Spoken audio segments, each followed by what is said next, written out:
Hi friends, welcome to Aadish சமையல். இன்றைக்கி நம்ம ரொம்பவே சூப்பரான ஒரு ஸ்நாக்ஸ் ரெசிபி தாங்க பார்க்க போகிறோம். ஈவினிங் டைமில் ஒரு டீ டைம் போடுறதுக்குள்ளே நம்ம செஞ்சிடலாம். அதுக்கு இங்கே வந்து ஒரு கப் அளவு முட்டைகோஸை வந்து நல்லா பொடியாக கட் பண்ணி எடுத்து வச்சுருக்கேன். இதை வந்து ஒரு பவுலில் நம்ம சேர்த்துக்கலாம். இதோட நீங்கள் மற்ற காய்கறிகள் கூட சேர்த்துக்கலாம். கேரட் கூட துருவி சேர்த்துக்கலாம். உருளைக்கிழங்கு வேணாலும் சேர்த்துக்கலாம். இன்றைக்கி நம்ம கோஸ் மட்டும் வச்சு செய்ய போகிறோம்.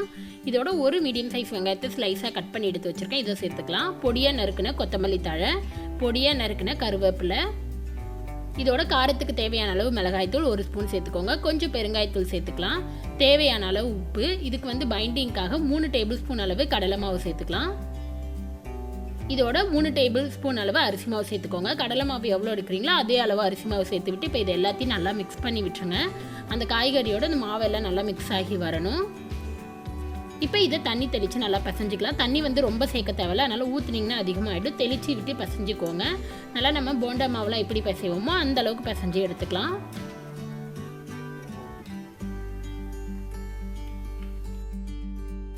இப்போ நல்லா மாவு வந்து பசைஞ்சு எடுத்தாச்சு. இதில் கொஞ்சம் மீடியம் சைஸ் உருண்டையை நம்ம உருட்டி எடுத்துக்கலாம். கொஞ்சம் மாவு வச்சு இந்த மாதிரி கையில் நல்லா மீடியம் உருண்டையாக உருட்டிக்கோங்க.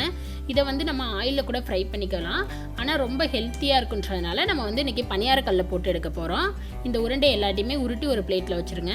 இப்போ இங்கே பனியாரக்கல் வந்து சூடாகிடுச்சு. இதில் அரை கரண்டி அளவு எண்ணெய் சேர்த்துக்கலாம். இதில் நம்ம உருட்டி வச்ச உருண்டையை ஒவ்வொன்றா வச்சுக்கோங்க.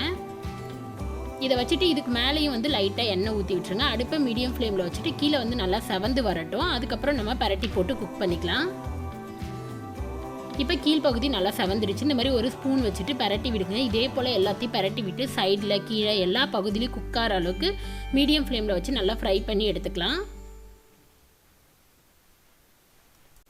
இப்போ பாருங்கள், நல்லா வெந்துருச்சு. எல்லா பக்கமும் நல்லா கோல்டன் ப்ரௌனாக வந்துருச்சு. இப்போ வேறு ஒரு பிளேட்டில் மாற்றி எடுத்து வச்சிடலாம். அவ்வளோதாங்க, நம்மளோட சூப்பரான முட்டைகோஸ் பணியாரம் சூப்பராக ரெடி ஆகிடுச்சு. இது வந்து ரொம்ப ஈஸியாக வந்து ஒரு 5 மினிட்ஸில் செஞ்சிடலாம். ரொம்பவே ஹெல்த்தியாக இருக்கும். நீங்களும் ட்ரை பண்ணி பார்த்துட்டு எப்படி இருந்ததுன்னு மறக்காத கமெண்ட்டில் சொல்லுங்கள். உங்களுக்கு இந்த வீடியோ பிடிச்சிருந்துச்சுன்னா மறக்காத நம்ம சேனலை சப்ஸ்கிரைப் பண்ணிக்கோங்க. நெக்ஸ்ட்டு ஒரு நல்ல ரெசிபியில் உங்களை பார்க்குறது வரைக்கும் பாய்.